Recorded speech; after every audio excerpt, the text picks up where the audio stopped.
stream is cleared for takeoff.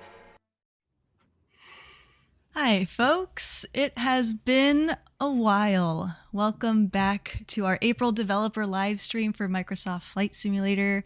My name is Jayne. I am the Senior Community Manager for Microsoft Flight Simulator, hosting today's stream.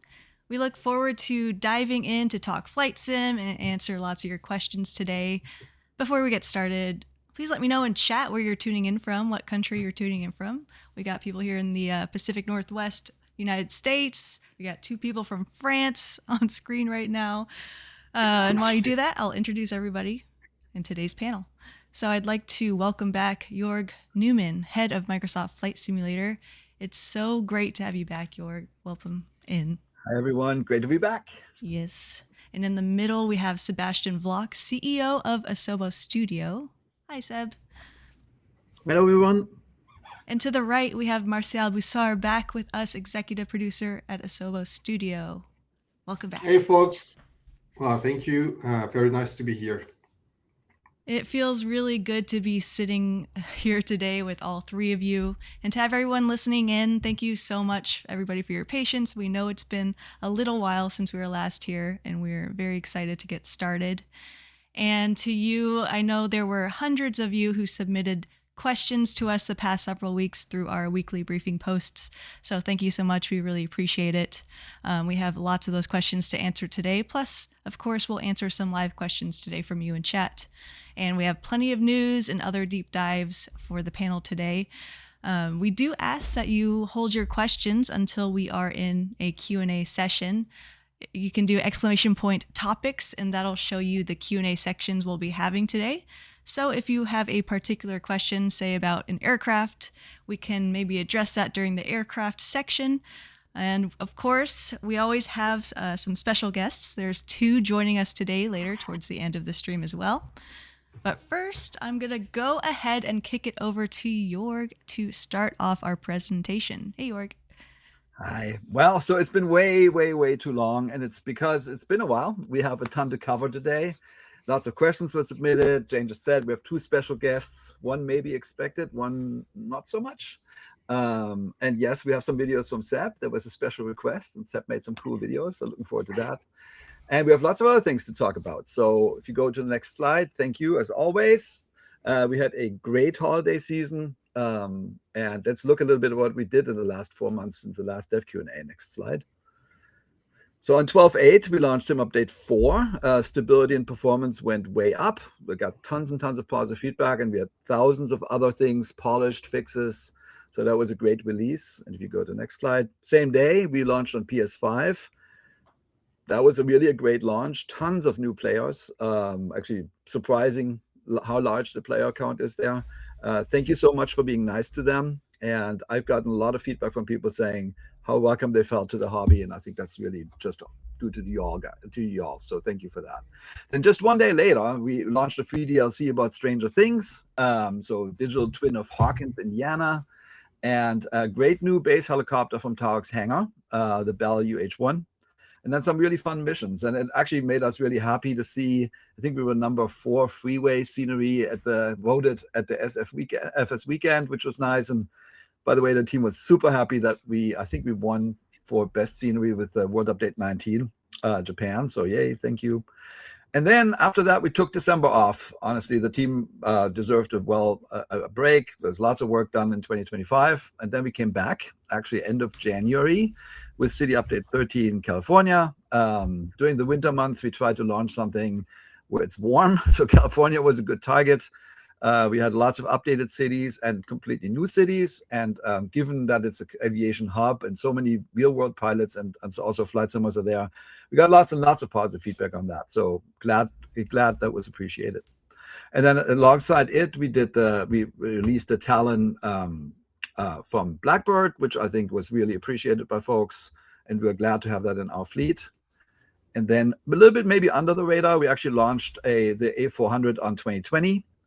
This is part of our commitment to bring some of the 2024 launch planes down to 2020, basically porting them to that platform. The A400's been doing great, so I'm glad that people are getting enjoyment out of it.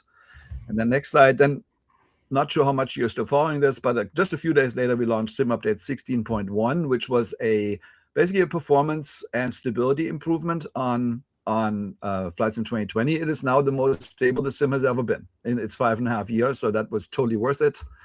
And then we went to FS Weekend, finally, for the first time. So we had planned to go to Holland for years and years, and it finally worked out. Beautiful museum at the top left, cool stage.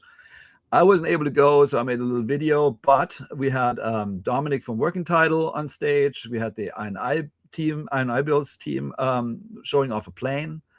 And alongside that, we launched a city update. We always try to do this when we go somewhere. So we launched 8 cities in Holland and Belgium. And I think people really liked it because it was very apropos for the environment. And also on the same day, we launched a classic Dutch airliner, the Fokker F-27 Friendship by INI Builds. It was really great. You know, our booth was under a Friendship. There's 2 other Friendships in the museum. And it felt really, really appropriate. And that leads us to the roadmap. And I changed it a little bit from a format perspective, just because what we do this year is slightly different than previous years. So you can see we're planning on having 5 city updates this year, 3 world updates. We have on the sim side, we have 3 sim updates planned for 2024, 1 sim update planned for 2020. Then on the airplane side, 1 famous flyer, 4 local legends, 2 expert series planes, and a new base plane. And then finally, and we've talked about this a little bit at the FS Weekend, we're bringing back the AAU. So you might remember this from 2020, aircraft and avionics updates. So the tentative plan is to release 3 of these this year, and each of them will have 5 planes at least that are improved significantly. We're focusing on payware first, because the Aviator planes, when we launched Aviator, we actually didn't really plan on doing 2024 native versions, but feedback was clear, so we're doing this. So the first 5 are coming alongside Sim Update 5. And so you can see it, like this year is jam-packed full, and I can just see, so we're trying to keep the 1 release a month cadence that we had for the last few years, and I think 2026 is going to be just a kick-ass year for digital aviation. All right, so that was that. Nice. That was a lot of ground to cover. A lot of me. Sorry about that. Yeah. Well, that leads us great into our very first question we had in our general section. Chat, feel free to ask some general questions if you have them. We missed you. Why did you end up taking such a long break from development live streams? And I would say it was a ton of work pre-launch of SU4, then PS5 was a big deal. Stranger Things took work, and then the team had to really decompress a little over December. We hadn't had a break all year, basically. And then we came back in January, and we said, you know, we had talked to Janus and the guys in Holland about doing a dev Q&A at the FS Weekend. So we're like, well, should we do one in February and then do another in March? So we basically pushed it to FS Weekend. And then I had a personal thing, so I couldn't do it. And so that's why it took till today, but no other reason. Busy and some break and then timing. Yeah. And would you be open to sharing what PC specs and graphic settings you use when recording your trailers? We love those trailers. They're beautiful, and some people are wondering how you produce such epic trailers. Well, it's a kick-ass video team, but I mean, so I asked them. So it's the CPU side is an i7-12700. GPU side is an RTX 4090. That has a DDR4 3200 MTS, and then an SSD is a Samsung's 870 8 terabyte. So that's what it is. But yeah. A lot of crafting goes into this, of course. So that's, as I said, they're very talented guys. Yeah, but it's totally. That's it. When we are doing some trailers for console, we are using the consoles. So yeah. So on PlayStation, it's actually a requirement that the PlayStation trailers are just captured off of PlayStation. So that is what we did. It actually has a little note on that. So, Yep. Cool. Just to be sure. Yeah. So how is the team currently balancing and prioritizing bug fixes versus new feature development in upcoming sim updates? Yeah, I mean, so direction from me is that we're polishing what we have. We obviously had, we all know it, a rough launch, spent pretty much all of 2025 just improving things. And for 2026, to me, it's still mostly about polish. I have this thing that I put in our weekly status report. I call it the zero bug initiative. Like, let's get to 0 bugs. And realistically, the sim is so complex that you'll probably never get to 0. But we are nibbling away on it every single time we do an update. And that's currently the focus. Post that, we got a lot of feedback on the marketplace. So we are focusing on making the marketplace better, both for consumers and also for developers. Then there's tools, maybe not visible to all of y'all, but like tools for devs are important, right? Ultimately, third party really fuels this hobby, and having better tools, have the SDK in a better state, fully documented, is where we're making some investments. And then after that, we're looking, of course, at the wish list.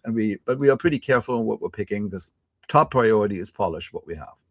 Gotcha. And speaking of prioritizing, a question from chat, the AAUs you mentioned, how do you prioritize which planes get picked for that? And can you consider prioritizing planes that don't work well at all, such as the Skyvan, for example, or planes with significant issues? I mean, we are prioritizing sort of that way, also by just how popular certain things were, like the ATR, for example. But I think it's good input. I mean, to some degree, we're trying to be opportunistic a little bit, which ones we do when and where. Like the ones that we are doing in AAU 5, for example, are all US based, and because we're showing them at the expo. But I think it's a good point. Like, so if we want to do some feedback on this, Jayne, let's just put something somewhere in the forums. Absolutely. And one more chat question. What happened to that delayed Caravel famous flyer that was originally announced in 2024? So we restarted it pretty much from scratch. There were some quality issues that we felt were so severe that it deserved. This plane is important, right, as you know, and we need to get it right. So we're going to spend some time on it. It's still in development, but basically a completely redone thing. Yeah. All right. Are there plans to address long-standing bugs that have carried over from MSFS 2020? Yeah, sure. I mean, we're looking. I mean, so as you saw earlier, we have a sim update 17 planned for later this year, this summer sometime, and then as they also affect 2024. I mean, we're looking at all bugs. It's not like we sort of sharded that away. So yeah, totally in our line of sight. And now, can you give us a deeper dive into some of the most exciting bug fixes and features coming out in Sim Update 5? I'll give you mine, and I'm finally quiet. So I think, to me, the sheer amount of bugs that were fixed in Sim Update 3, 4, 5 is just awesome. It shows us how engaged all the teams are. And obviously Seb and Martial should talk about Asobo, but like I can speak for other partners like Gaia, Orbex, all the plane makers. I mean, Gaia absolutely killed themselves fixing as many world bugs as possible. I think went down to like 80 or something total. And all the plane makers, you see it in the change lists that we're releasing with the sim updates. Everybody's polishing their aircraft, and it makes me super happy because it shows just how much passion those folks have for their planes. And so that to me makes me the most happy. But Seb, Martial, what do you guys think? Oh, well, I think we've done plenty of things in a lot of areas, starting with some technical polish, because as always, the community is eager to get more performances and less stuttering. So we spend a lot of time on that, especially on some AMD hardware, because we had some graphical glitches on Radiance. So no, that should be foremost fixed. Obviously, we still need to do a lot of improvement for the carrier. So I think that we've got a section later on about talking about the carrier and what's going to be unlocked. But we also bring some bug fixes when we had to dispatch the planes on the ground, on the tarmac, depending on the collisions. So we did something for ground services. Also, mission spawning, I said that. We've got some new ATC, but I also think that we've got a section on that matter. Obviously, as you may know, with PSVR 2, we had the chance to spend a little bit more time on VR. So even on PC, you will get some improving, like the HUD is going to be better. And we also work on all the interface in tool tipping. That should be increased. You talked already about some of the aircraft and the partnerships that we had. We also worked about the weather radar, but I also think there's a section about that later on that Q&A. And what we also talked about getting some UI improvements, especially on there's something about the sim rate that was asked. We are still working on the controller in support and some improvement on that UI, because I know that it's creating a lot of friction. And so we also did some improvements in the aircraft selections, when now by default you can see more variations, and the variations are visible from scratch when you're picking a plane. And I don't know, the list is so long, so this is just like some sample of what we did. Right. That's great. Thanks, Martial. And before we dive in here to some sim update highlights, there is a question in chat when is this actually coming out, sim update 5? Is there a date planned? Yeah, well, so so there's a couple of things. Sim update 5 comes out both on all platforms, so it's PC, Xbox, and PlayStation. We're really happy, and PlayStation is the PS5 VR2 launch. So we passed Sony cert, and we are, this morning we just had a triage meeting. I think we're down to 3 must-fix bugs or something. So we're like super close. It has a little bit to do with we're trying to get the final career specialization going, and there's like 1 or 2 more bugs on this. So, but we're really close. We're hoping that it's next week. Awesome. All right, so let's talk about sim update 5. Seb, I will hand it off to you. Sure. So we're going to go a little bit deeper into some of the things Martial talked about also. So for example, optimizations. This is a picture I think we already showed on the last Q&A about sim update 4. And so there's one more column, sim update 5. So what we did is a little bit going back to history. In 2020, the simulation, the core simulation of the plane, had a little bit of multi-threading. When 2024 launched, we added a lot more multi-threading, but it was all still blocking on the main thread. And with Simulate 4, we moved it all away, completely out of the main thread into a different thread. But we reduced the number of parallelizations of jobs because it was creating stalls in the basically. It was stealing CPU time from other work, and it could slow down. So we reduced the number of jobs, and now we were able to move back up the number of threads on the simulation. So the simulation overall is faster, and so this will improve the FPS in some situations, more particularly on aircraft that were very heavy, where the simulation was very long, because it's gonna go much faster. Other optimizations, we have optimizations in the renderer cockpit interaction.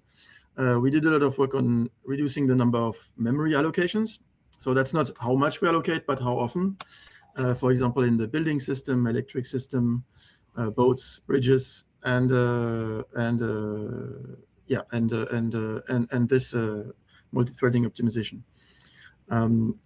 I'm going to show you a few examples on the next slide about what Martial is mentioning, that we started updates and bug fixing improvements on the interface. So you will see on PC the graphic setting page has a new subpage, basically because the rendering quality settings was getting longer and longer and longer. So now we made it a different page. So it's much more easier to understand and to use, and also faster. On the next slide, you can see an update of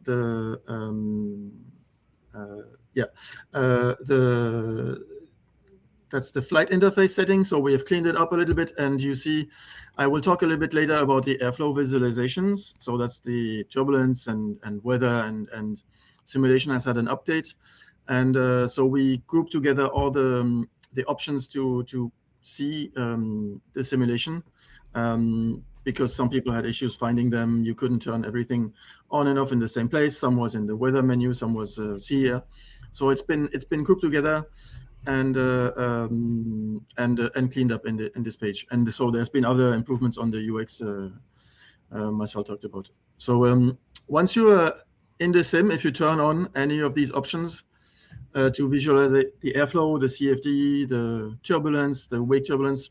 You will get on the top right a little window, and also on the bottom it's going to remind the keys to switch it on and off with the keyboard, a shortcut. And so on the top right, you can also switch them on and off. And you see, you just go, yeah.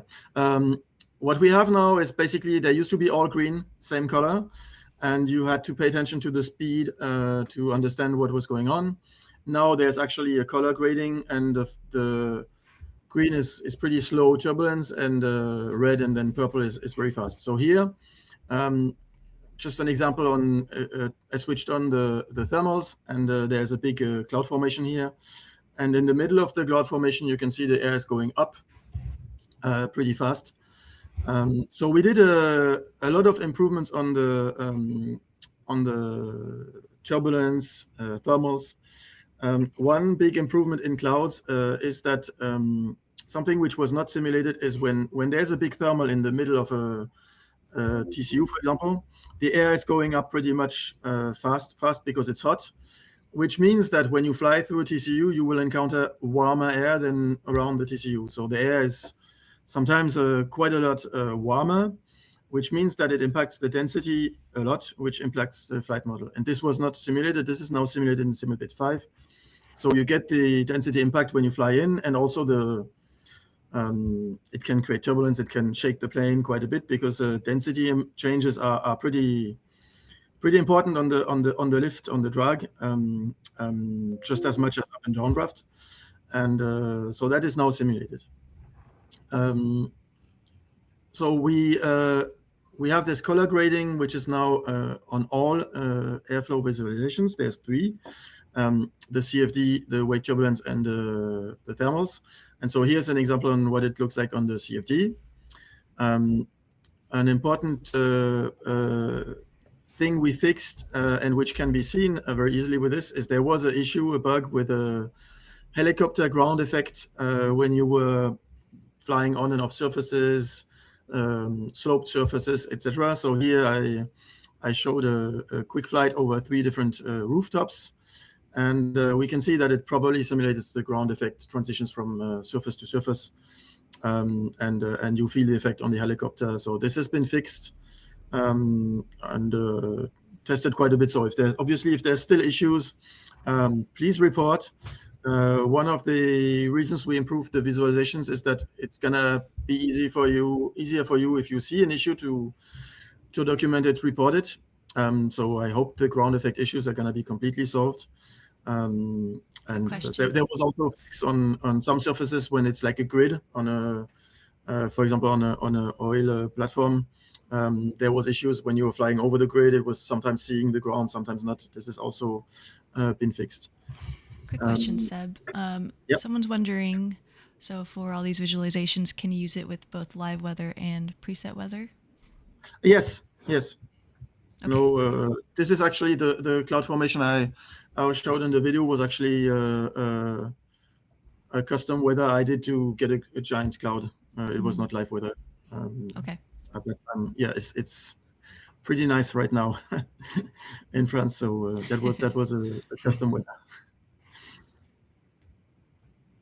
And also I wanted to show you a little bit more. So a little bit more of a deep dive into how these airflow simulations work. So here everything is based on voxels, which have and which are sparse. So they only simulate voxels where there's actually physics happening. So even around the helicopter, you can see the little red cubes, which are only on whenever there's physics happening in that little cube. So it's sort of a blob around the helicopter.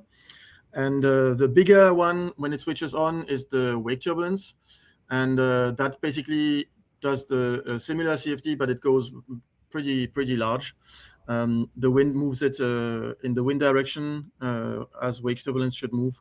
And you can see it creates all sorts of voxels in real time around the helicopter as it moves forward. So this is really just more to show an in-depth view into how this works internally. And the same video, then if you show the next video, is exactly the same thing, but with the visualizations you have, where you can see all the little airflow lines moving, and with now colors to represent the strengths of the airflow. So green is from 1 feet per second, is blue, green is 5, yellow red is around 10, and purple is when you get above 15 to 20 feet per second, which is starting to be really, really strong turbulence. And just to show you something I think I've already demonstrated in the past, but updated with the new colors and everything. So here's an example of translational lift on the helicopter. So when you start hovering, you can see that there's quite a lot of ground effect, and there's some sort of vortex, which means that so the helicopter flies because it accelerates air downwards, right? It takes air, the rotor takes the air and accelerates it, pushes it downward. So if that air is already flowing downward, like when you're hovering, there's a sort of a donut, and the air is moving downward. You accelerate air, which is already flowing at 10 or 20 feet per second, and so it costs more power to accelerate something which is already moving.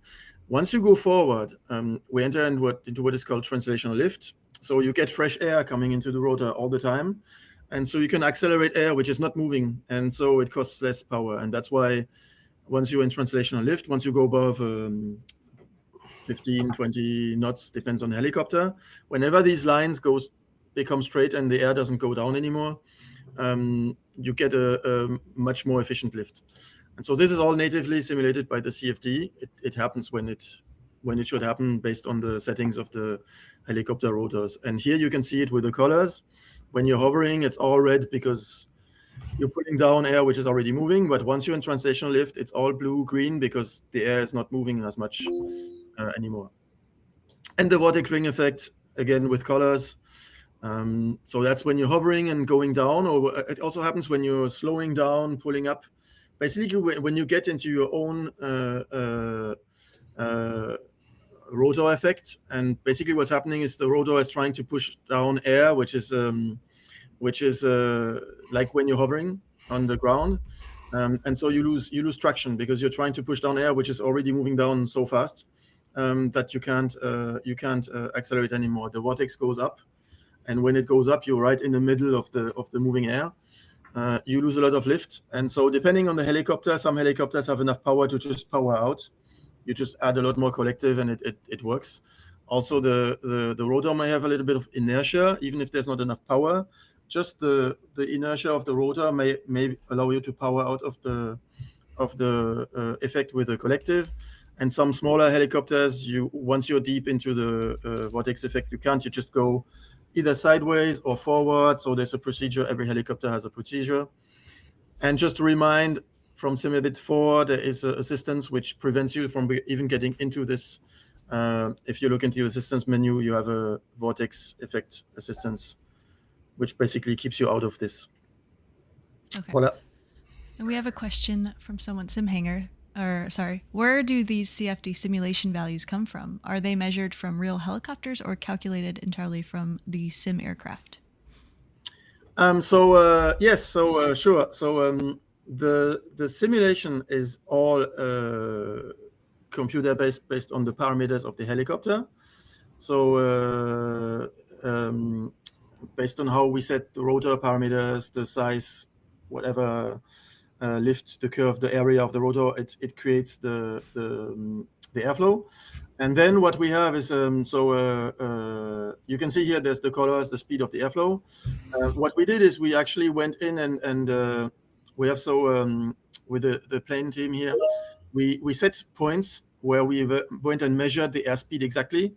And then we went to an actual aircraft with an anemometer, and we measured the airspeed at the same, like exactly the same state of the aircraft. And so we did these experiments with not just helicopters, also, for example, with the Cessna, with the prop wash behind the aircraft. And so we take quite a lot of samples, which were control values, and we checked.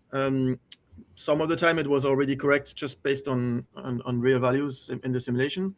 And sometimes we had to adjust and find, okay, why is it not the right speed? What is wrong? And very often it was just because something was wrong in the way we set up the aircraft.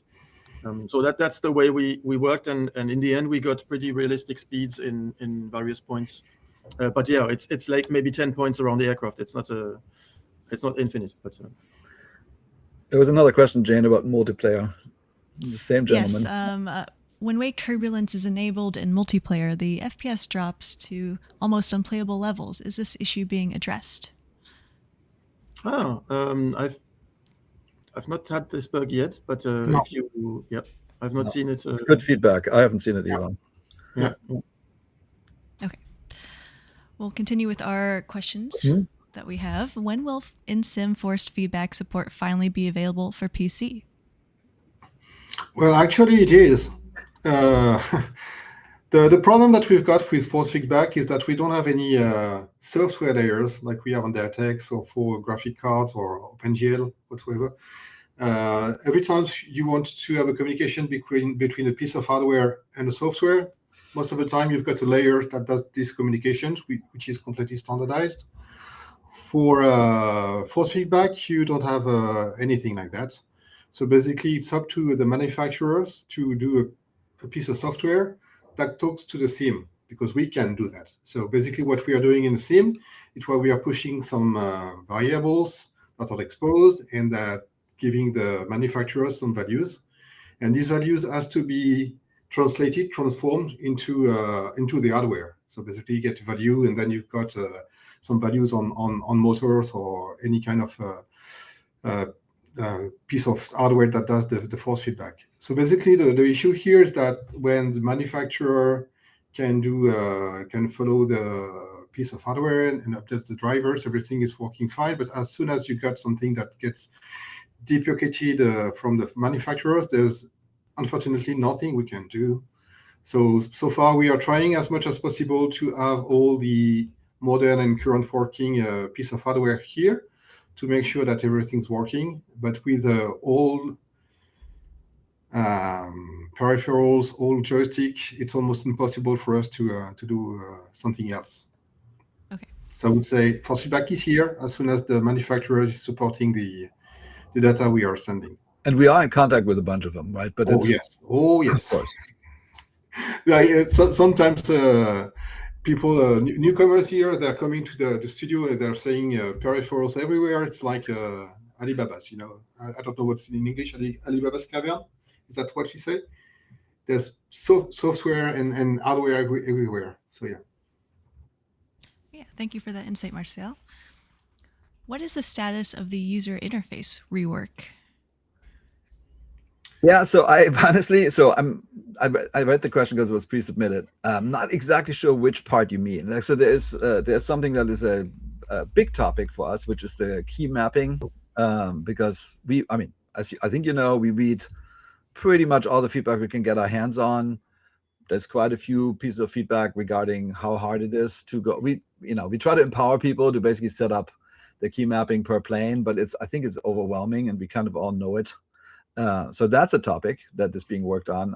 It's not really, we don't have a solve yet, but we know about it. Beyond that, I sometimes hear that the UI is too gamey and those types of things. So that's a little bit more, I think that's a fair opinion to have, but it's not really something we can act on, because we obviously are trying to have an interface that works for a broad audience.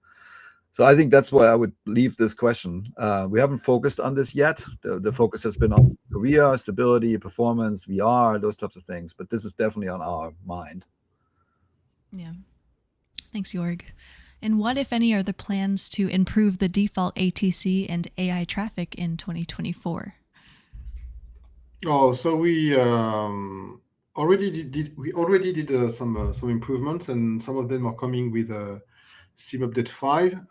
For ATC, for instance, people were complaining, and they were right to do, about this long waiting time you had because of the traffic. When you had like a long queue of planes, it was almost impossible to get a connection with the ATC. So now this has been fixed, so people won't have to wait that much. We did also some improvement for the traffic, the high traffic, on their movement. For instance, when they are sleeping on the tarmac, sometimes you could get some wiki rotations.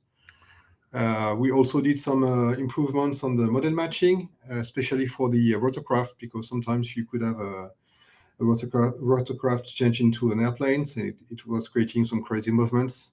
And we also, and this is thanks to a working title, by the way, and they also did some works, because sometimes you don't tie a proper C.E.O, so there's no match available from the data we're collecting from the real-time air traffic and the collection of planes that we have. So they did a kind of sorting to make sure that they will be as close as possible by sorting the engine types or the engine count, the wingspan, so they're getting this kind of information to use that for spawning the right model. And of course, we are always getting some information on the forums to do some improvements. So we are, I mean, I think it's a task that will never end, because we always want to get better and improve. So this is still an ongoing situation. We're working with working titles. We've got a bunch of people working here. There was just a question, Marcel, also about helicopter traffic, which I think we have a little bit of update on.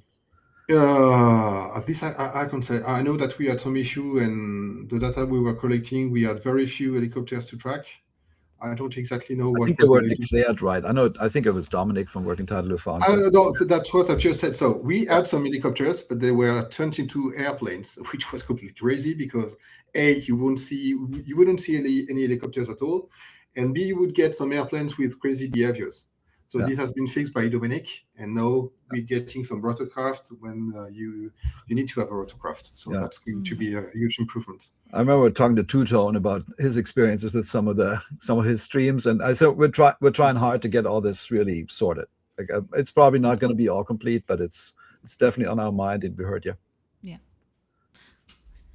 With the growing number of wide-body aircraft, when could we expect the implementation of double jetways at airports? So I've seen some comments. I think I'm going to everywhere. disappoint some folks there. We've got that in the backlog. It has not been prioritized yet. It has more or less have been seen as a new features, and as Jorg was saying, we are trying to fix already the features that we have. It will come someday. I'm sure we need to prioritize that for sure. Mm-hmm. The frequency of your input matters, though, right? So you're very effective communicating this need. That's true. Is it technically possible to integrate the PlayStation platform so that pilots on PS5 can fly alongside their peers on PC and Xbox? Yeah, so it's technically possible. Honestly, like we've opted not to do it because we actually have over the years we've did a lot of what we call crossplay between PC and Xbox titles. It's not, yes, there are some people who want to do this. Is that a huge number? No.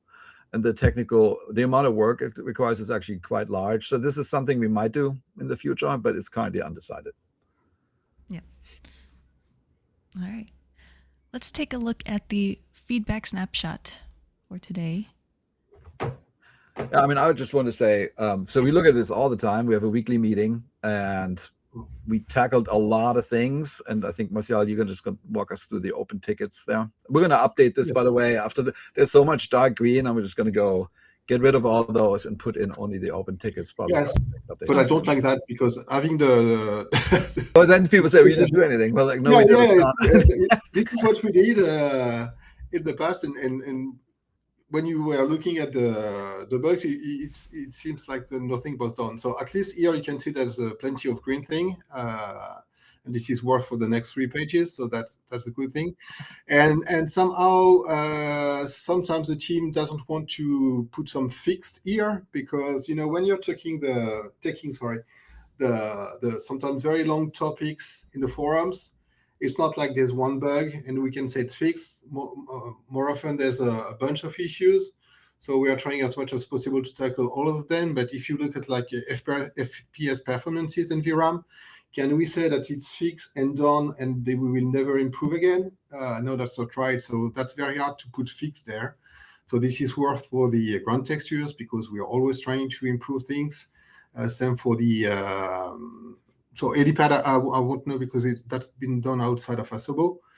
But, well, for what's under investigation, for instance, we've got some horrible stuttering if FPS drops.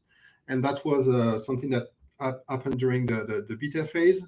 We think it's fixed, but in some of the comments, some people are still complaining about getting some of this horrible stuttering.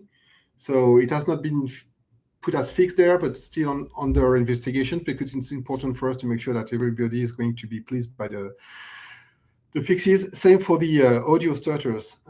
We know that some people are encountering some audio stutters, so we and SQ at Microsoft, for basically the two groups of quality control, they are trying to reproduce the issue, and for the moment it has not been done. So if you've got more information, or if you're still encountering the audio stutters in the menus, please help us and put some information. So I think that was all for the page 1. On page 2, extreme frequent stuttering, frame generations. Same here. It's when people are using some external tools, so still under investigation. We are planning to do that, but I couldn't commit on the date, because this is like a lot of research to be done, and it's hard to say if everything will be fixed very soon, or at least for Simuldex 6. We do have still things for headphone simulation key binding not working. This has been put in the backlog catalog, same as for the Jetways. We have to get that prioritized. Audio popping, crackling, same thing here. Very hard to reproduce. Very hard to say if it's fixed or not. So any help will be welcomed. For the DLSS causing blurry displays, that's a problem in that tech. So we are trying to exclude as much as possible everything that can be blurred by DLSS. It's not always working. We've got a direct relationship with NVIDIA's and AMD for their techs, and we're trying to improve the systems and make things better. But can we say that everything is going to be fixed during Simulate 5? No. Hopefully it will be a little bit better. And page 3, yes, strange artifacts created for trees and clouds. Same here. So we've got a long list of artifacts. Some of them have already been fixed. I think it was during ETHU3. Yeah, I think it was ETHU3, but still we are working on that to improve that. No heavy cargo missions. That's one of the topics we are going to talk about very soon, and I think that we've got some good news here. And flags log drop from the logbook. So this is set for Simuldex 6 so far, but the team that's working on that part is pretty busy. So please be patient. It might be Simuldex 6, might be Simuldex 7, depending on the time that we spent on the previous bug that we want to fix by the same team. And regarding the wish list, we still have one last. So avionic and aircraft becoming too bright during the night and the day. So I think that people are complaining about lights. So we've been working on lights, and we want to be as much as we can physics based. So basically, every light has a lumen, and everything should be reacting like you see in current life. So sometimes we have some rendering issue. So same here. We know that we've fixed some stuff here, but we are still seeing some complaints. So we have put that under investigation, because it will be an ongoing work trying to catch and understand exactly what are the problems that people are seeing. And what do we have? We've got AI offline. So yeah, so offline traffic has been brought back. I think we've put that onto under something called prototype or something. What was the name that was used? I can't remember. Experimental, maybe. I think we ended with experimental. We did. Yeah.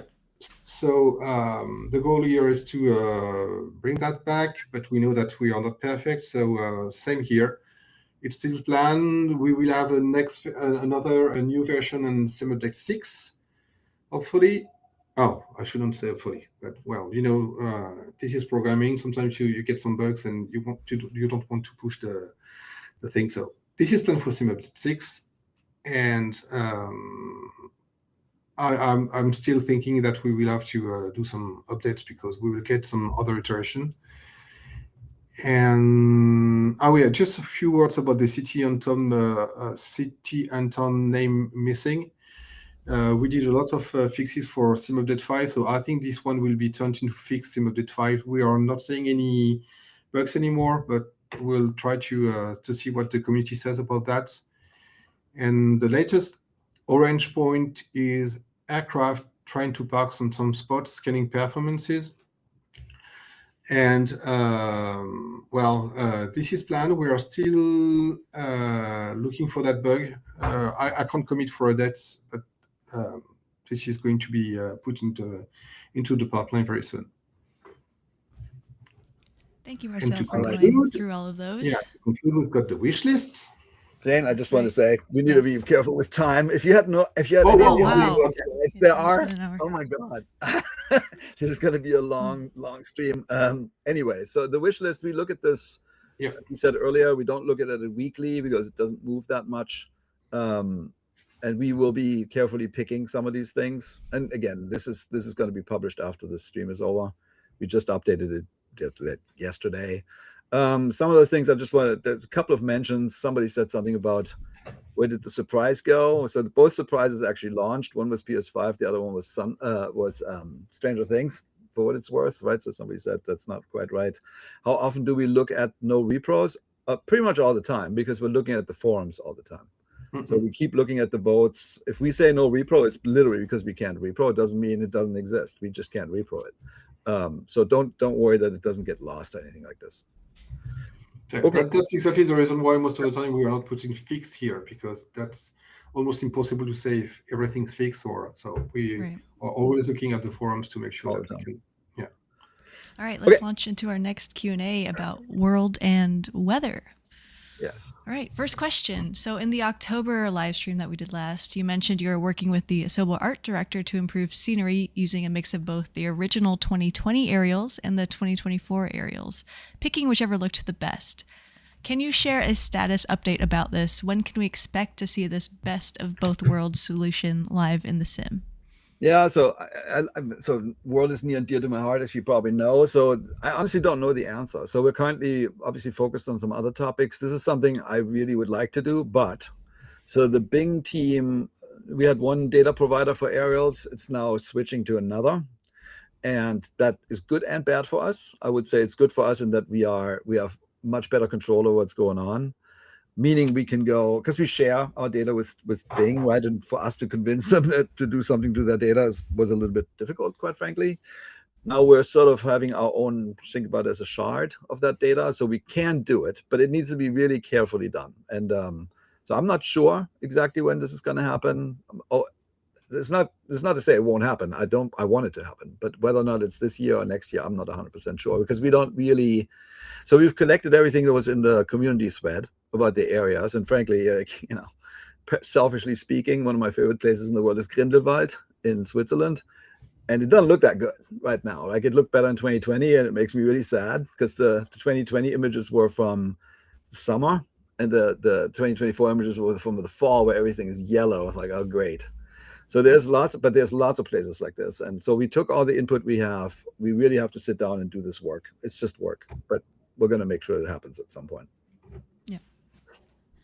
And what's happening with the World Hub? Why is there a delay on it? And when it comes back, will there'll be anything different or new about it? So yes, because we have introduced more data in Flight Sim 2024. So if you want to come back with World Hub has to support those data. And as Jorg was saying, so that would mean that World Hub would have to get some new features, and we are focusing on the features that we have already. So when we have time to do new things, World Hub will be improved with what's needed to be done there and put again to public. But I can't commit to any date so far. Okay. Question from chat. I am a professional pilot. One of my biggest complaints is the lack of thunderstorm generation and depiction. While I see the weather is partially being worked on, Why isn't it getting the full attention and development it deserves? Good, bad, or indifferent, weather we operate is 100% of the time. What is being done regarding weather, and what is occurring to make it better?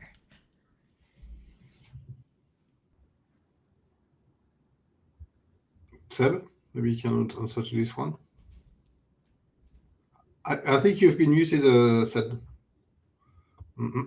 Sorry, I muted Usually myself. I do that, not you. So I think no thunderstorms. I think that's probably live weather, because in custom presets you can create thunderstorms yourself.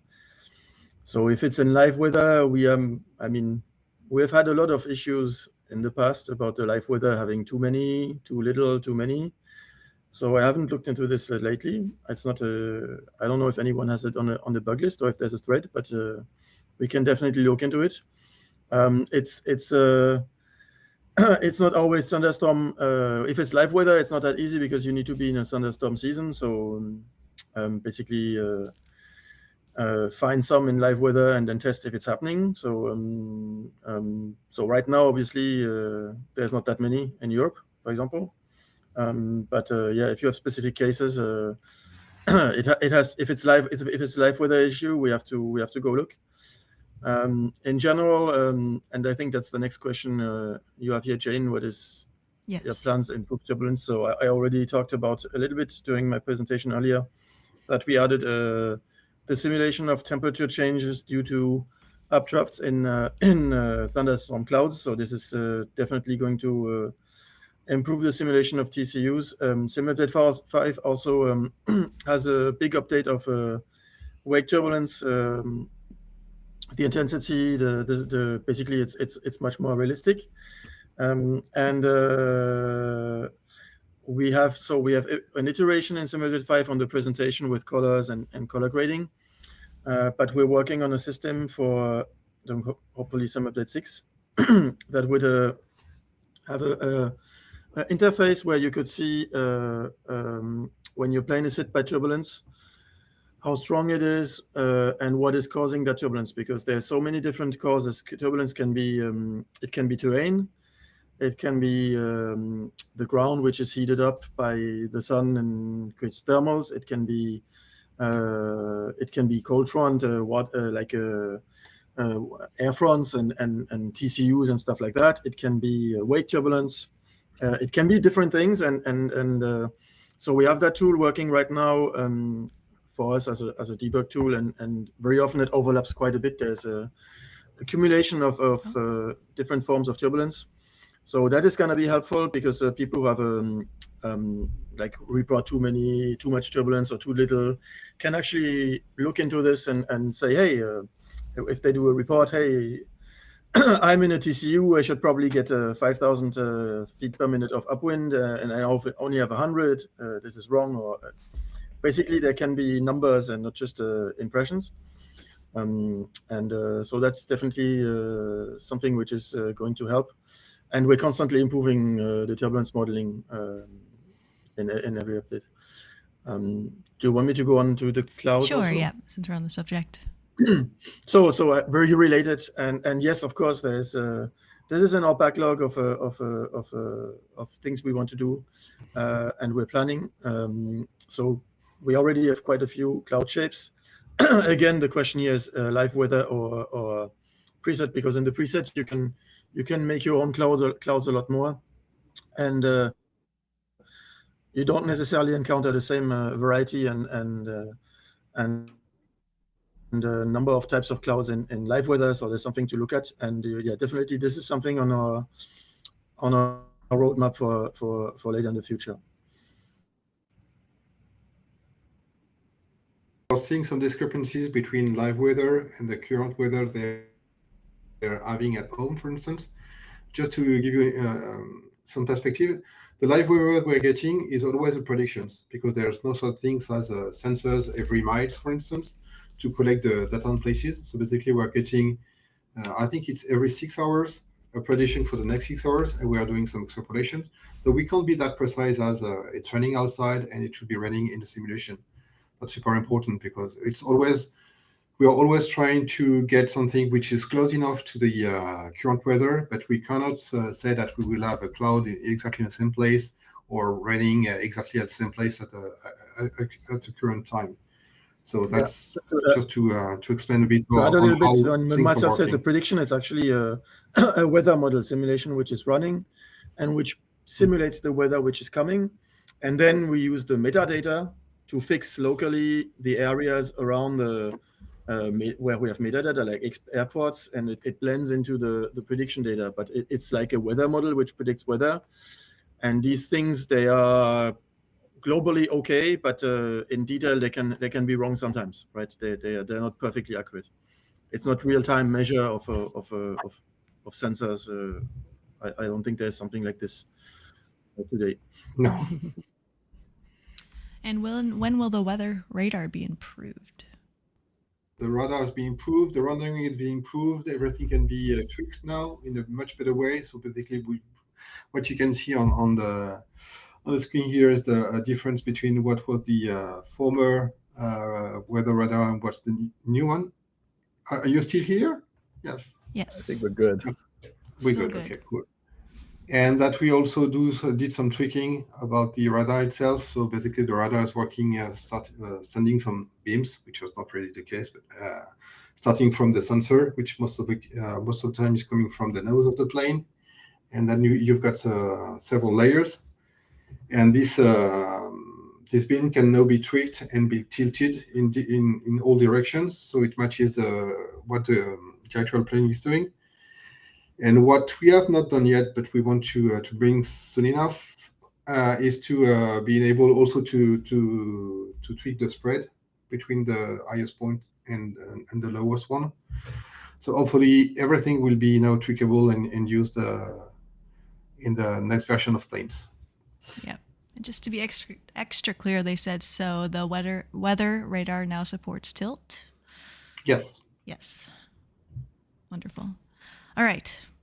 Hopefully everyone can see and hear us all right still. We'll continue on to World Update 21. Jorg. Aha! So I had somebody sitting next to me for a year. Hello. Hi. All right. World Update 21 is Australia. Going back to the global south. And it's been a while since Sim Update 7. Obviously, we're working with Gaia and what's now called Azure Maps. So, and I just wanted to show you some pictures. So this is Sydney updated. It's much bigger now. If you go to the next one, you'll see. Oh, I have a lag on the stream, Jayne. Yes. I stopped sharing my screen. Here's Melbourne, all. which is now, I think, 2,500 square kilometers. So it's gigantic. This is Brisbane. This one, the next one is Canberra. For the first time, we have the capital. Then there's a picture of Perth. Next, maybe. Yes. And then comes Darwin. And we're just showing a few here, like, big stuff. The Australians love the big stuff. So we added big stuff, like here, the lobster and this is important to them. Trust me, I talked to them plenty. Anyways, and then there's lots of lighthouses. So I just put a few things. We'll do a proper trailer. It's already actually done. So I think it's doing really well. Then Gaia made new airports. So this is Broome. I think this Broken Hills. Then comes Coolba Petty. And then here's the summary. So basically, it's 30 new areas of interest. So these are AOIs. They're not.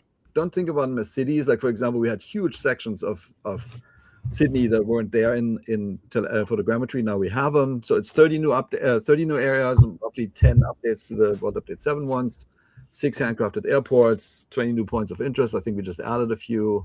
3 discovery flights, precision landings on 24, landing challenges on 20, a bush trip on 20, 2 low altitude challenges, and 2 valleyways. So it's a huge update. It's actually, I think it's the highest number of new tin AOIs we've ever done.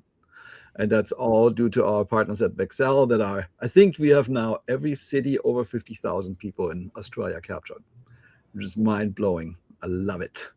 Anyways, and finally my little koala bear is happy, so that's good. And that comes out, so May 5th, it's coming right around the corner. In theory, I'm flying to Australia. Jayne might be coming with me. It'll be cool. We will see some of you guys.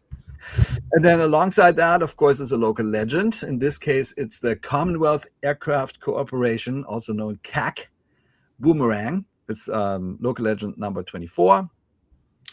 The developer is INI Builds, and here's a single image. In case you don't know this, so the CAC, the Boomerang they made 250 of those, spanned from 1942 to 1945, and it's the only combat aircraft completely designed and manufactured in Australia. So that's why we did it. All right. Awesome. Thank you, Jorg. Let's go on to our next Q&A section, career mode and activities. Oh, that's for me. All right. Where do you prioritize fixes for those of us who want to use career mode? Yeah, I mean, I think I take this. For me, this is super high priority. It's one of the key new features of 2024. It's a super interesting accomplishment, right? To have like 3 million missions all over the planet with all this variety. There are clearly some things that work great and some not so great. So the team has been working on it diligently.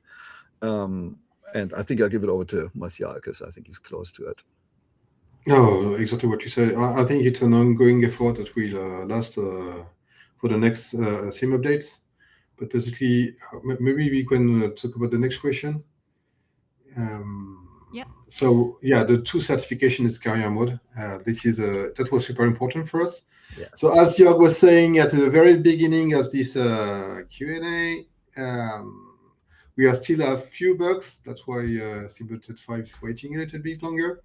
But we really want to open that. That's what should happen, and well, that's what will happen. It was actually the point of like we're not shipping Simulated 5 without exactly. So basically everything's below the AV category is going to be unlocked, of course. There's one change. There's no more super AV. It has been changed into oversight for some reason. I don't really know why, but I think it was more accurate. We should ask Evgenia what happened here. So the 2 missing categories above heavy are going to be unlocked, and as the VTOL is going also to be unlocked. I see that we've got some feedback from people using it during the flighting, and everything's working, and we're pretty pleased. At least that branch, all the branches will be now open, and that's a great thing for the sim. Absolutely. And when can we expect the ability to change liveries in career mode with Sim Update 5? So this has been a bit prioritized because, as we were saying, that a new feature has been a little bit put in the backlog.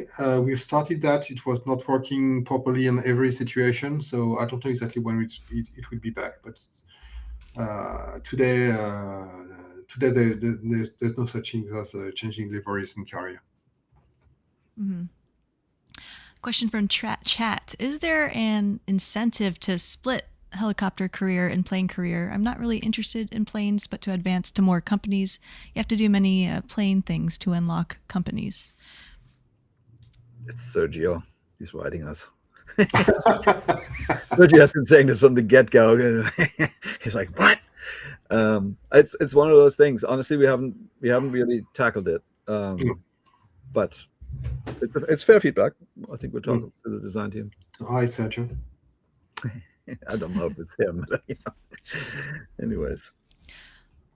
With how detailed the terrain is in 2024, it feels like bush trips and the aircraft that support them could be a big focus, but we haven't seen much yet. Is more coming, and who's currently working on them? So we're on the same page. We think it's going to be great. Yes. So that's coming. At least for Sim Update 7, if not sooner. We are working on that. Yeah. We don't know quite yet. So yes, that's definitely one of our goals for the next Sim updates.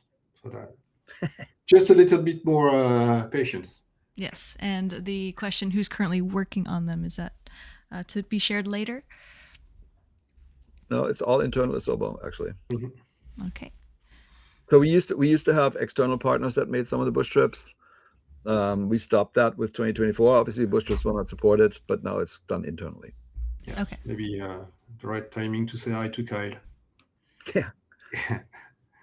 And the reason why I don't can't commit for the date. It's because Kyle is coming from Canada and is currently traveling there. Yeah. Taking a little bit of rest. So hi Kyle. Hope you're looking at us. Let's go on to talk about aircraft and avionics. Will helicopters continue to receive updates and improvements in Microsoft Flight Simulator 2024? Sure, yeah. So I showed the big issue we had to solve for Simulate 5, which was the ground effect on irregular ground and building and platforms. So yeah, we look at issues with helicopters as they come in, and so of course, yeah, I currently have only one issue left on helicopters, which is an issue with wake turbulence, but they're coming in as soon as the community reports stuff. So we look at them as quickly as you can. So yes, you can expect improvements. If you report issues or requests for improvements, we will look at it. Are there Can I jump plans? in? Oh, wait. I just saw a couple that fly by. I just wanted to answer this. Sure. So the 135 2020 is a question. The 135 has been moved to Asobo. So this is one of those plans where we got it to launch. It's not exactly what we wanted, so Asobo's taking this over. They're doing a great job with the A125. So I think this is gonna help. When or if this is coming to 2020 is honestly not decided. And then there's a question about the H225 that I keep saying. So you probably saw the announcement from Hype that they have dissolved. They were super professional. I just want to say that the remaining members did what they can to give us everything where they stopped. And this helicopter has been taken over by I&I Builds. Okay. Good to know. And will we see the AN225 receive a 2024 native update? Definitely. Okay. Are there plans to improve the systems depth of default aircraft?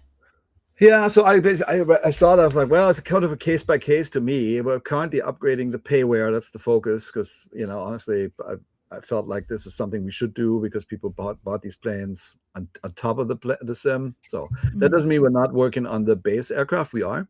There are a couple that were simple, let's just say. The King Air comes to mind, for example. There's some other ones that really, really, really ought to be updated. It's probably not an infinite amount that we can do there, but we are prioritizing if there's additional feedback. I mean, we've read all the forum feedback, so we know what has been said so far. If there's something, I'll probably say it in the next dev Q&As, Jayne, which ones we're currently tackling. I think it's like we're redoing 2 completely, and I think 4 maybe are in development, something like that. So that's why I said it's case by case. Yes. And what are those contractual obligations of third-party developers who create these default aircraft in the sim, in addition to local legends and famous flyers, in terms of supporting those aircrafts and continually making them better? Yeah, it's interesting. The question was interesting. So we don't really obligate, like in a contract, to say you shall support this for X number of years, because I think time is not really the problem. It's quality and passion to do something great. So I would say my opinion is many or all of the remaining teams that we work with are deeply passionate about making great stuff. And in some cases, we switch teams because it wasn't necessarily shared across 100% of the partners we had. So I would say we're going to support. I mean, they will support them. A lot of these people are working with us on new things. So I think they're highly motivated to keep their planes in good standing. Some of these planes are obviously already great. Some of them still need some work. So I think I just don't want you to think if we have some sort of, lock them up with a contract thing, because that's not what we do. I think that's not, I don't think that's how good things happen anyways. I think it's passion and people who want to do the right thing. But I would say when you look at, just going back to Sim Update 3, 4, and you haven't seen that list yet for Sim Update 5, there's literally thousands of fixes again on aircraft. So I have high confidence in our partners to do a good job. Can you please clarify that Hype did not dissolve as a company, but just the partnership? Oh, maybe. I talked to Steve and the other 2 remaining guys. I'm not exactly sure what they did. but we just decided that they couldn't really continue to do a good job with the 225, which is why we moved it. Okay. So once local legends and famous flyers have been upgraded to 2024 standards, starting with AAU4, will the updated planes be made available for individual sale from the marketplace outside of having to buy the whole Aviator edition? Exactly. That's the plan. So we didn't want to, for our own measurement, I didn't want to have 2020, what do we call them? Basically ported things that they work, but they're not really to the standards that 2024 allows. So I didn't want to put them in the marketplace and said, let's just go make them better. Like, so my opinion, like I think you can buy those in the Aviator edition thingy, right? So that's like you get 30 planes for $70, which I think is pretty good deal. But the moment you charge $15 for an individual thing or something, it needs to be better quality. So that's why we're doing a lot of this. Also just because it's the right thing to do, quite frankly. Mm-hmm. But yeah, they will all be, it'll take us a while, right? I mean, there are 30 of them. And you know, while I Builds, for example, is a big team, they're not an infinitely large team, right? So they need to go, we have a schedule with different releases over time. But the goal is within the next 2 years, everything will be, this year and next, everything will be finished. Yeah. And how about bringing the default aircraft across all editions up to 2024 native rather than leaving some upgraded 2020 models? I mean, I'm not sure exactly what that means. I mean, so to me, we have done a lot of this, some probably deeper systems than others, but I'd love to get some more feedback on the specifics, honestly. Mm-hmm. Like, to me, all these things that we do, our fleet is a forward fleet, right? You saw that from 2020 to 2024. We brought all the 2020 planes to 2024. Okay, so whatever our future is, our intention is that the fleet is carried forward, barring any kind of license or thing expiring or something, who knows, right? But like, that's why it's also important to find a harmonious quality as much as you can, you know. I mean, there's 15 different developers making these things, so it's kind of hard to get everything in the completely level, but we'll try to make them as good as feasible. Mm-hmm. And from earlier, an example is that the 787 has a 2024 native upgraded version, but it's not yet available in the marketplace. Why is this? The 787 I thought was now available. If you would have asked me what's not available, I would say the H225 for obvious reasons, the Saab, and the Saab is actually in a pretty good state. We're waiting for the 2020 version to be signed off because you get both, right, when you buy it in the marketplace, and we just wanted to have both available. And I think it's the Dreamlifter and Supertanker. That's at least the list in my mind that's currently not in the marketplace, but I might be wrong. Yeah. But yeah, they will all be there, no question. Can you share an update about the Embraer Praetor 600? Can we? Yes, we can. We can do better. We have a special guest. Yes. We do have a special guest. Here we go. We'd like to welcome Matt Nischan from Working Title. Matt, thank you so much for your patience. We know this is a longer stream than normal, but we're glad to have you on to talk about the Praetor. How are you doing? Oh, got you muted. There we go. Now there we go. There we go. All right, welcome back. Thank you. And for any new simmers who may be joining since it's been a while, can you do just a little brief introduction of who you are and Working Title as well? Yeah. I'm Matt Nischan, one of the founders of Working Title. Working Title is one of the first-party partners on Microsoft Flight Simulator. We do a lot of the avionics. We do some aircraft. We do some things inside the sim. We're all over the place. So yeah. Wonderful. Well, how about you tell us a little bit about the Praetor? We are very excited about the Praetor. We know you guys are very excited too. I want to say sort of off the top, this is going to be a little bit of just a systems tease. And we know that, being an expert series aircraft, people want to see it done to a particular level of detail. And one of the things that we're doing with this plane is we're kind of treating it a little bit as a prototype base for what the future of flight sim could be. So I'm going to show you guys some of the cool stuff that we have going on with the plane here. So electrical system, fully simulated electrical system, including the distribution, power generation. We are going to the circuit breaker level with this plane. It's crazy. Load shedding, all that kind of stuff. Yes, The ram air turbine is going to be included. It's hundreds of different circuits. They're all interactable. They all shut off the right things. They all do the right, do the right stuff. The electrical system is top to bottom, exactly as it is in the real aircraft. So we're excited about that. Go on to the next one here.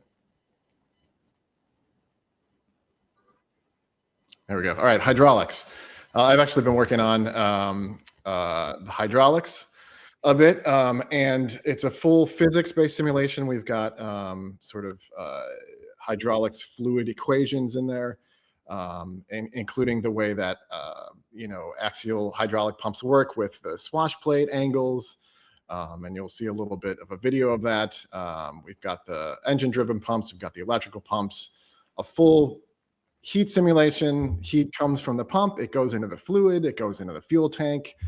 We even have the heat of the accumulators as they compress. It's the heat of the gas, it goes into the fluid. So we've got all that, all the normal ops, all the abnormal ops will be supported as well. So we go here to a little bit of a video, and this you can see I'm kind of moving the flight controls around, and as the servos pull some load from the hydraulic system, you could see the actual physical simulation of the axial hydraulic pump here, the swash plate moving, the compensator piston moving. It's extremely, extremely deep. So yeah. And we have some other stuff aside from the hydraulics. Jayne, if you want to go to the next one, we've got this one we're very excited about. We've got a full, complete new turbine simulation from top to bottom, white paper level, engineering grade. And it consumes actual air. The engine consumes the air, compresses the air, it combusts the air, the fuel is a mass. The turbines are all individually modeled. We have all the pieces. You can see on the right side of the screen that all the parameters that we're tracking, we have temperatures inside every stage, every compressor stage, we have temperatures every turbine stage. We've got the compression levels, we've got everything. So as a result, the engine just reacts naturally as it normally would. So if bleed load comes on, it's pulling air mass out of the turbine. So the turbine, naturally reacts as it could. If there's accessory load, the engine reacts naturally as it should. And we have a little bit of a video here. We're not going to show the whole engine, but we're just going to show the APU is actually powered by the same turbine system. Yes, I have another screenshot here. We are using full compressor maps and turbine maps, and this is just a little shot of the internal tool that we use just to kind of get you guys, in the level that we're at. So we were actually mapping the compressor map and the turbine maps of the individual pieces of the engine. So here you can see what we're doing is we turn on the electrical generator for the APU. The electrical generator, it brings a load on, and that's a torque against the APU. And as you turn it on and off, you can see, and it's very subtle, but the RPM of the APU drops a little bit. The exhaust gas temperature goes up because the FADEC has to inject more fuel. So the Praetor is a very automated plane. And as such, like in the Longitude, you can get a sense that nothing's really happening. It's a little bit dead. And one thing we wanted to do is you can see that all of that is in an EFB app. So it's a little bit textual right now. It's a work in progress. But there are going to be diagrams and all that kind of stuff to kind of show you guys what's going on. So we wanted to make it feel live, and it is alive. It's basically an entire simulation of a whole airplane that's inside Flight Simulator. It's very cool. Avionics, again, custom LNAV, custom VNAV, performance calculations. We're doing crazy things with multi-leg planning, which is something that not a lot of pilots use all the time, but you can do some silly stuff in the ProLine Fusion. You can put a departure after your destination. If you're going to do a multi-leg, you can have more than one destination. It's very cool. The graphical flight plan, we're supporting that. Totally independent dual FMSs. They source from different nav sources. Every single nav source is simulated. We're kind of down to the crazy pixel level here too. And all the warnings that you would get, the X's if things, if things are not turned on yet, or if they're in the wrong state. Nothing is scripted. It's all reacting to actual simulation. So got a little bit of screenshot here of the FMS page, and just inputting some data. And we got some grayed out stuff on the menu, but all that stuff will be filled out. We're supporting 100% of the functionality. And a little bit more on the left hand, we've got more FMS page. On the right hand, we've got some performance inputs, all that kind of stuff. Go to the next one. You guys will be psyched about this. Positioning systems, traditionally, it's just been sort of infinitely precise GPS. That's not really the case anymore. We do have GPS. Obviously, it's a modern plane. It runs on GPS, but there's a lot of backups. So we've got a full IRS. We've got inertial capable AHRS. And those are actually taking accelerations. They're taking the pitches. We've got gyros, accelerometers, and we're actually computing the real world IRS solution. And on top of that, if that's not working, you've got VOR, DME, and DME positioning, where you sort of triangulate your position. And then our usual, we've talked about this before. We've got our GNSS and full satellite position simulation, which is in all our planes. You just, it's a little bit invisible.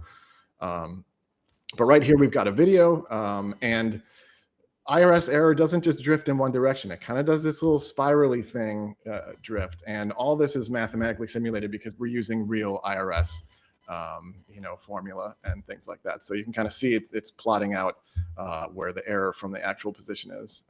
So very, very, very cool. Very in-depth stuff. We'll go on to the next one here. So networking and radio. So the Avionics run through a number of networking systems. You've got computer buses. You've got cabinets that are handling different pieces of software and different line replaceable units. We model all that. The data is going into these systems. The data is going out of these systems. If pieces of those systems aren't up and running, you'll see the appropriate indications. Which also means that when you turn the controls, for the radios, those are going to a computer unit. Those are then dispatching their commands to the radio interfaces. We've got FMS, where it's actually a networking architecture where they send commands and it receives commands in RPC style. The FMS is automatically tuning things for you. We've got full TCAS and emergency tuning modes too, which is important. The other thing that is kind of going to blow you guys' minds, which we're excited about, is true RF propagation. So, radio frequencies, they go through a certain amount of air, and there are physical laws for that, and we're modeling those, including around terrain and things like that. So here's a quick video where I'm doing something you shouldn't do, which is diving into the Grand Canyon, and I've got a VOR for the Grand Canyon airport tuned behind me, and you can see the signal degrade.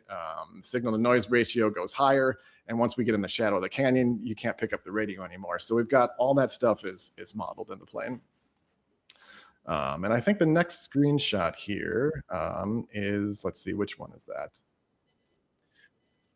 Yeah, okay, so this is in the EFB, we've got where you can see the commands that are going through the network. So this is after punching in a few pieces of information. I think it was to put in the origin airport, and the FMS communicates to the back end, and the back end has to respond, get data, and send some stuff back to the display unit. So all that is modeled, and if any paths along that are not up, you'll get the appropriate indications and stuff that's not working.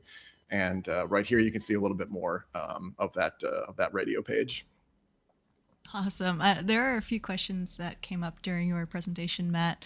The first one is it FPS friendly with all the system depth that you have going?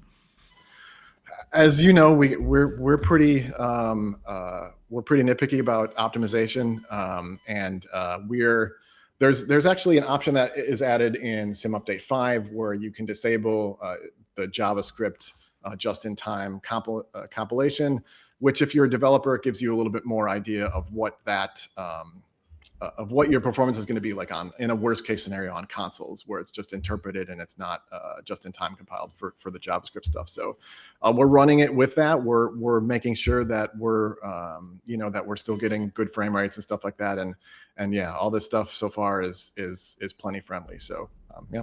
Awesome. And one last question from earlier. How fun is it to work on simulating all those components at such granular levels?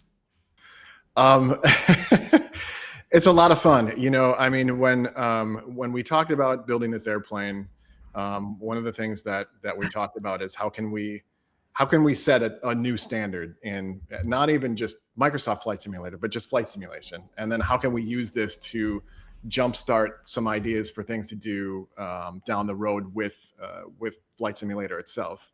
And so we decided, we're going to take this thing all the way to the end. Every switch, every function, including, cabin lights with the individual panels at the seats, little things like that. That's all going to be there. So I can't overstate how fun it is and how cool it is to have a job like this where we can, go deep dive in the manuals and look at how individual components are connected together and go, okay, yeah, let's make it work exactly like how it does.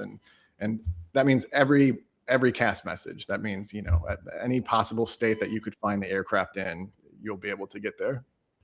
I remember when we signed with Embraer, and I had sort of a discussion, I wonder which developer would be best for this. And at some point I talked to Mercantile, they're like, we're taking this one. Like, okay. I mean, that's kind of what I think. Like, if you have passion for doing something great, then that's the right combo. And Matt in particular is, I think, very passionate about the Praetor. Yeah. Oh, yeah, man. I see a lot of great questions about the outside model, about sounds, but we'll save that for later. Really, I think there's it's a lot exciting. done. We're only showing you a little slice right now, kind of on purpose. But that doesn't mean that other things aren't already working and done. So yeah. Looking forward to the next update. Yeah, great collaboration. I think. I mean, the Asobo's making the art and the sound, and Mercantile all the systems. So I think this is a great combo. So thanks, Matt. Awesome. Thank you so much, Matt, for the presentation, and we'll see you again soon. Sounds good. Thanks, guys. Bye, Matt. All right, we are on to our next Q&A, which I know is very popular in our chat, which is Marketplace. So we're finally here. So let's talk about it. All right, we'll go in order here. So how is it going with accepting new devs into the Marketplace? There's many of us who would like to join, but have been waiting for some years. So I think the answer is, so new developers are accepted as bandwidth allows, and the bandwidth of the team is such that we've been focusing on tools and process improvements. And that might not sound sexy, but it's super important, right? In 2020, our team had to touch every package that had to be ingested, which is just a human bandwidth issue. That is no longer true for 2024. So it's self-serve, right? A developer can sit in a tool that was built and basically push their own releases through. So much less work for us. So I think with all these improvements of workflows and such, the team is starting to free up and will approve and onboard new additional creators. So wonderful. Yeah. Yes. Will we eventually be able to write reviews for add-ons in the Marketplace? So we are exploring a feature similar to what Minecraft implemented, where users can provide written feedback that goes to both Minecraft and is then shared directly with the developer. And the benefit of that structure is that then Microsoft and the developer can get that feedback and users are heard. And if we get consistent, say, negative feedback on an item, we can remove that item from being sold in the Marketplace. Mm-hmm. And if the content is consistently poor based on feedback, we can also just stop releasing their content. And I think I've gotten tons and tons of feedback on this topic, and I think this is a good path forward for this. Great. When do you plan to release the full Marketplace for PS5 users?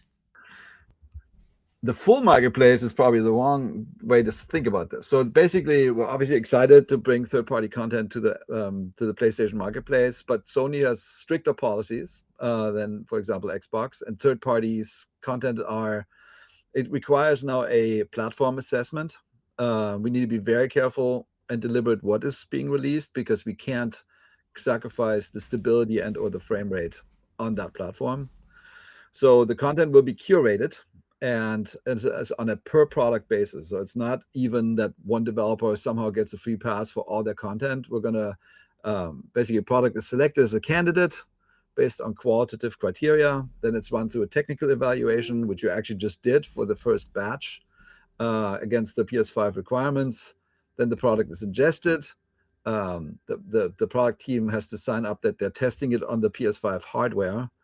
And then once they give us their sign off, the product is released to the marketplace. So again, the developer is responsible for testing and sign off. They must verify that the content is actually good to go. And we're in the process of, so maybe that wasn't clear. So the PS5 marketplace launches with SU5. That's the plan. So hopefully that happens next week. We're all kind of hopeful. 2-3 bucks left, as I said earlier. And we picked the initial batch of things that seem like good candidates. And then we ran them through a test and some did not pass. So the developer will be informed that their content is too heavy or that their particular product is not performant. And before we can put it in that marketplace, they're going to have to make some adjustments. But yeah, the idea is that next week, if Sim Update 5 comes out, there will be a first batch of really cool third-party add-ons in the PS5 marketplace. Great. And with these batches, is there like a specific number you're aiming for with how many releases, or it just really just depends on what passes? I mean, I think it might be 20 things or so. So it's not thousands, right? I mean, that makes no sense to us at all. Like, we need to carefully go and be diligent about the quality is high enough.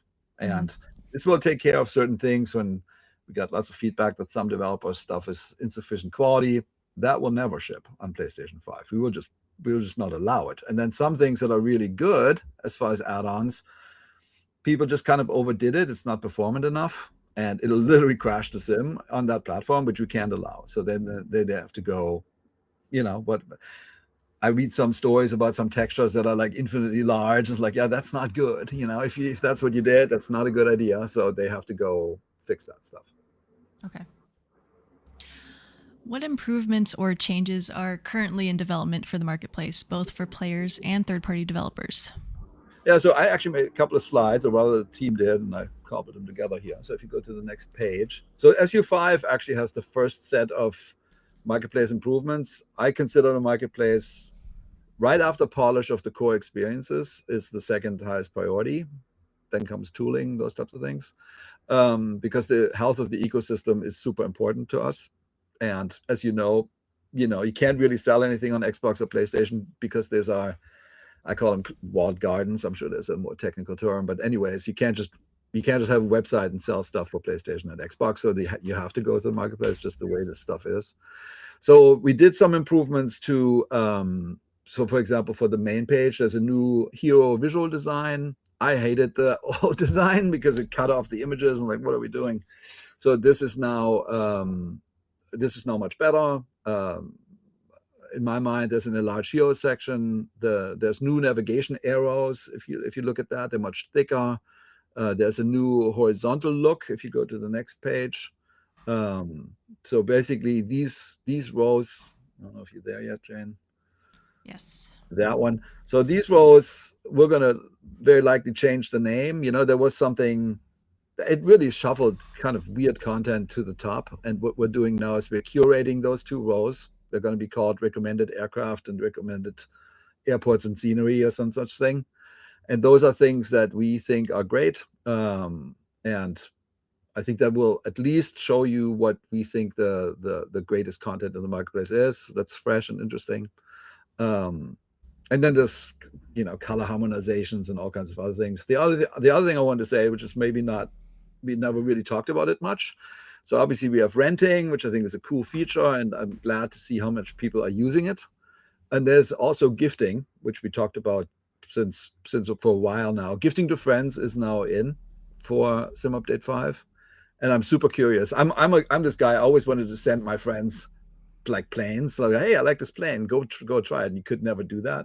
That's now possible. So I think that's exciting. So that's just here's what we did with SU5. We're going to keep going. Marketplace improvements will be likely in every single update going forward. Great. A chat question. Why do so many developers not provide the renting option? Why do you think that is? I don't know. I mean, to me, I think this is the truest form of confidence. If you're like, hey, my stuff's great, why don't you try it and let people rent it for an hour or a day or something like this? Why not? Mm-hmm. And some people might be worried about, what that might do to their financials or something, or maybe they're not as confident in their content. I don't know. I just know that we're planning on doing it. I think that we're still playing with it, right? So I basically said, let's just try this with first-party content first. Why not? We're the platform holder, so we might as well.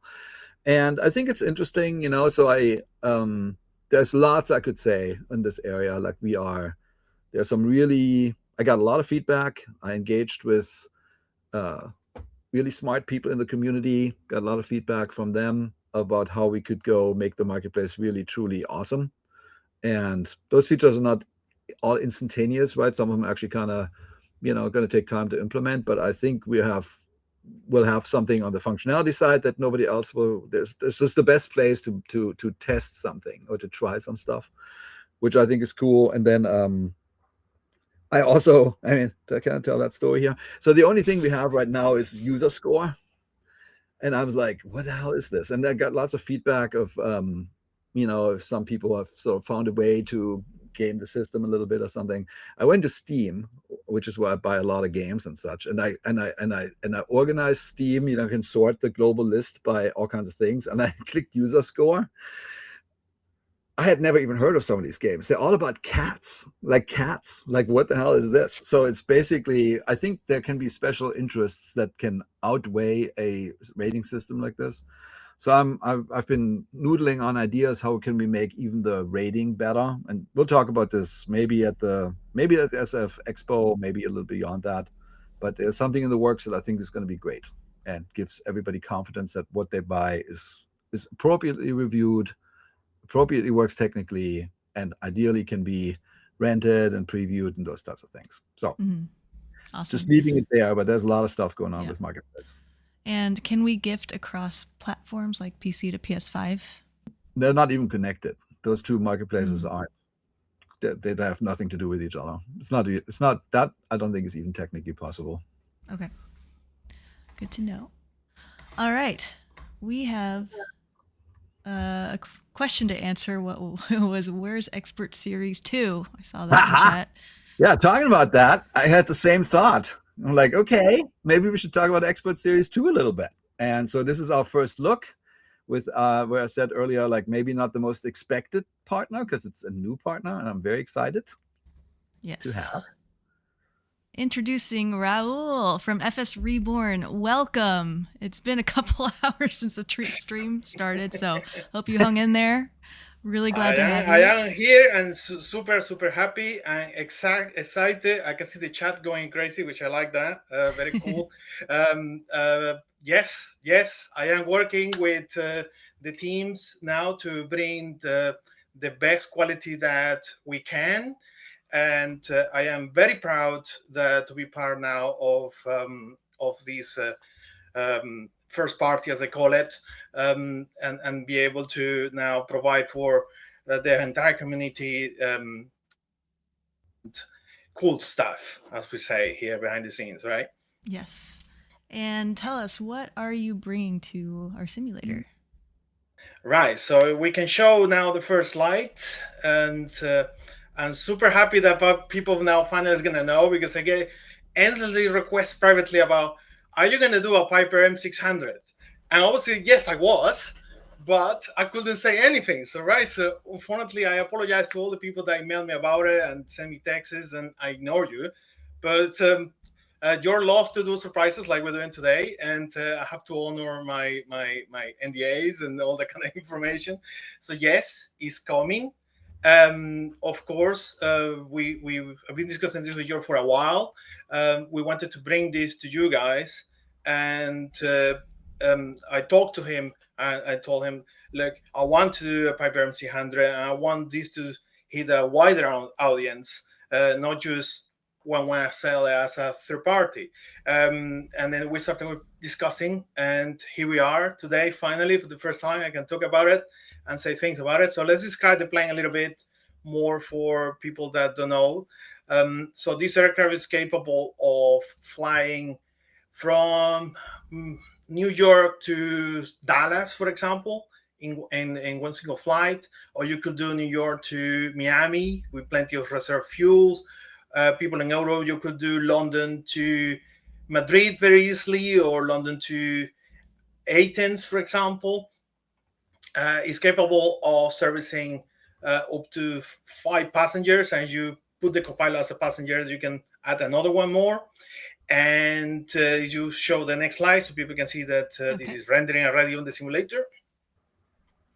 So here it is. It's capable of flying on icing conditions. So that's why we decided to show you guys a shot with a lot of snow behind it.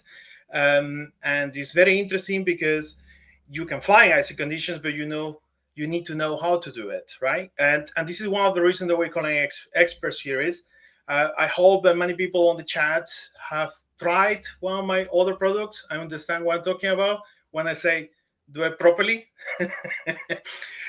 My area of fun is to bring to the consumer the ability that you need to treat the plane wisely and kind, and the plane will do the same thing back to you. And if you don't, then you're gonna see consequences, right? On the next slide, we could see a little bit more of the avionics that we could talk about. Oh, this is the engine, right? So we went ahead and did much more detail about the engine on this aircraft. And you can see on this shot, we're showing all the components inside. And you have used one of our products. Now you know why. This will also have visual representations of what's happening to your aircraft, like the oil levels, or what is happening to the engine, depending on how well you're treating your aircraft. And the expectation you should have from an expert series like this, and like Matt was discussing, is we want to bring to the community now a new level of simulators in the future. And this is the whole concept and what Jorg is pushing to do. And that's why he's picking these partners in a way that we can bring passion more than anything else. I love doing planes, and I treat them like they're my kids, as I say, right? So I never abandon them. It's like I keep pushing updates even when people are not asking for them, because it's very important that we always feel that from the 2 hours we have sometimes from the week to enjoy the simulator, we can actually use something and bring our dreams to come through. And that's the whole concept of what, for me, is bringing products to the community. So in this particular slide, we can see the avionics suite of the M600. So it's come with the G3000 unit. These units are being created in a, actually it's a combination of developers, not just FSREBORN working titles behind these avionics. They are helping with the implementation of the key features of avionics, and I'm helping them too. So it's like a collaboration between us. So the aircraft is going to come full capable of having autoland, for example, as the real aircraft does. And that's something that they will be working on in conjunction with us, while I am focusing on the nerdy stuff. So you can see here a cross check of the aircraft from the side, and you can see the circuit breakers at the back. All the circuit breakers are linked to the real mapping of how it is on the real aircraft, where every single circuit is simulated and every circuit breaker will do something. So you start pulling them, you will see things happening, and have fun with that. And at the same time, the aircraft will feature random simulations of events where these circuit breakers will actually pop, and you could hear them going pop, pop, and then, okay, something is going on. And then you as a pilot need to follow your QRH list or your checklist to handle that situation in particular, right? Something that I know, because a lot of my customers say it all the time, the seats are not going to be just white, right? This is just one of the layouts that we choose from the Piper website configuration. Is going to come with 3 sets of interiors that you can choose from, right? One of them will be, for example, cream, and then black or darker, and then you choose that. This is thanks to 2024 new capabilities on the system and simulations, where you can do a combinations of different parts and components. So you will be able to choose the whatever you feel like, oh, I like more this color, for example, right? And then you would choose that. So very excited about the aircraft. More excited actually not from the aircraft, but just to bring for people something like this. I see a chat saying, is he having Halo? Yes, he will have Halo implemented, and he will be expert. If any of you have tried my previous release, you could pretty much predict what's going to happen with this airplane when you turn the engine the wrong way. You will see sparks, you will see things going on. Right? A lot of PT6 engines are going to be broken, basically. But that's fine. We will train the team to answer those questions and tell them how you're supposed to do this. Now, something that we do is to offer these products in a way that you choose how you like it to operate, right? Maybe you just want to have a peaceful, lovely flight, so you don't want to deal with consequences. You can disable all that, and then you can do a normal flight. But you are up to the challenge. You will go there and then say, give me the full Monty. And then that means that you will need to follow all the checklists like real pilots do in order to get it started, fly it, land it, and operate it. And that's the whole objective of this. Awesome. Raul. All right. Yeah. And Raul told us, like, if you don't stop me, I'll talk for hours. So maybe, I mean, because I know we're still not done. We gotta move on. I mean, this is just the first glimpse at this. I think Raul, when do you think you're gonna have this done? We obviously have a goal. Yeah, we do have a goal. We want to launch it in June. So I'm gonna be going for more sleepless nights. And that's fine. And that's fine. When you love what you do, it doesn't matter, right? You just plumb through and you just do it for the love of the achievement, and that's what drives me. So we're working very hard on this, and then to bring you all this by June. FS Expo, right, Jorg? Expo, baby. Yes. Well, thank you, Raul. We can feel your passion, and we're really excited to have the Piper M600 in the simulator. So appreciate you sharing about it today. Thanks for Thank coming. you for joining us. Thanks for the partnership. It's gonna be great. Yes. All right. So, and I mean, I'll tell you at the end how many slides we went through. I went a little crazy. I'm so sorry. But so just to sum up, like over the next, I just want to say, here's what's actually coming, because we talked about so much stuff. So Jayne, we're going to go fast. Okay. So first comes SU5, talked about it. Sony cert is in the bag, which is cool, but down to like $3 or less. It'll have the 2 remaining career specializations. Cool. Then the next slide. So we're bringing these planes. AAU4 launches with SU5. The upgrades are all free, of course, right? So the Antonov AN2 from AT Simulations, as you know, it's a super versatile plane, 18,000 build. It does like lots of stuff. And here you see the startup effect.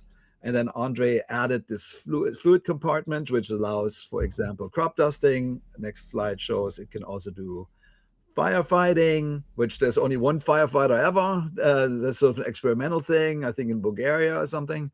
It has passengers in free flight, it has cargo, and sky jumping. So I'm super excited about this.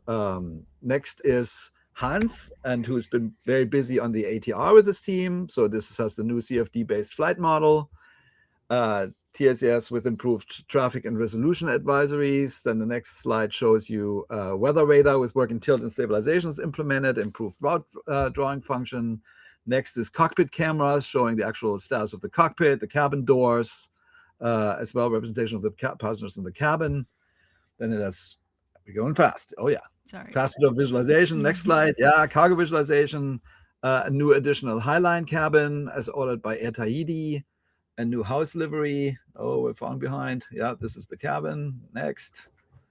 No, I wanted to show you just yeah, so this is the new house livery. If you could keep going, I think somewhere, I can't quite see it. Then there's Logan Air, Indigo.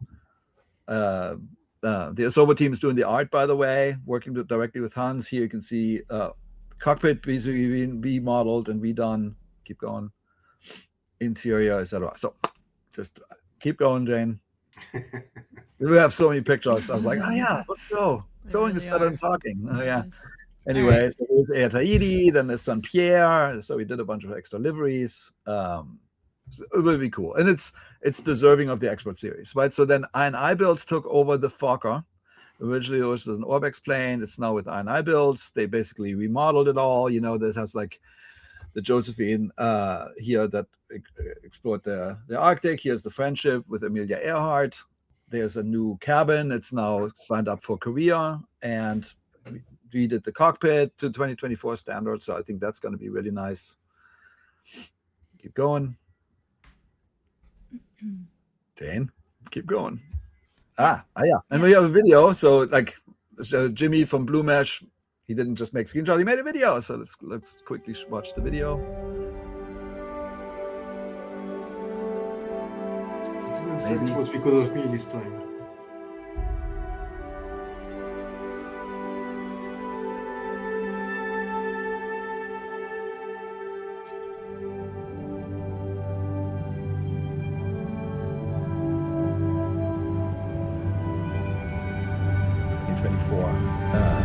Appropriate quality across the board.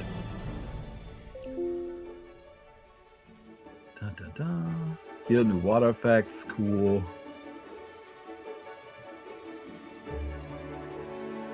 That's one of my favorite planes, for sure, in the sim.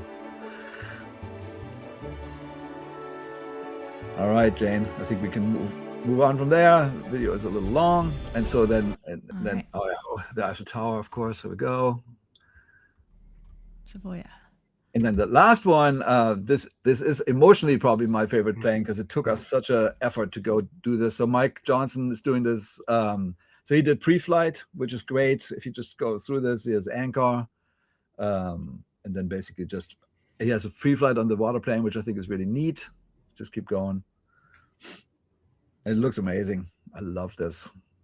So there's new, there's that, and there's new custom propeller animations. I think the next one, new engine smoke, et cetera, et cetera, et cetera. So I think this is really bringing it to 2024 in the best possible way. All right, and that is, there's an EFB integrated in the modern version of the X. There you go, beautiful. And then, of course, I think it came up in the chat tons of times. So yes, PS5 VR, which we previewed, by the way, at FS Weekend, and people loved it, is coming with SU5 on PlayStation, and I think there's a lot of people excited for this. So we are very glad how good it is, and I think it's really impressive. And this is a picture from the expo. To me, this always makes me super happy, right? That we have really reached a new generation of simmers. There's so many like 8-year-olds, 10-year-olds that are now playing flight simulation. It makes me so happy. And I think here, seeing this kid having fun with the PlayStation VR is just a good indicator. All right, so then we are at the roadmap, and this was the roadmap at the beginning of the meeting, and the next slide shows you what we showed today. So the World Update 21 with the Boomerang, and then the Expert Series 2 and 3. And then lastly, we are looking forward to talk to Evan this weekend, actually. We're coming to the FS Expo, and can't wait to see, hopefully, lots of you. Yes. And that was 133 slides. Wow.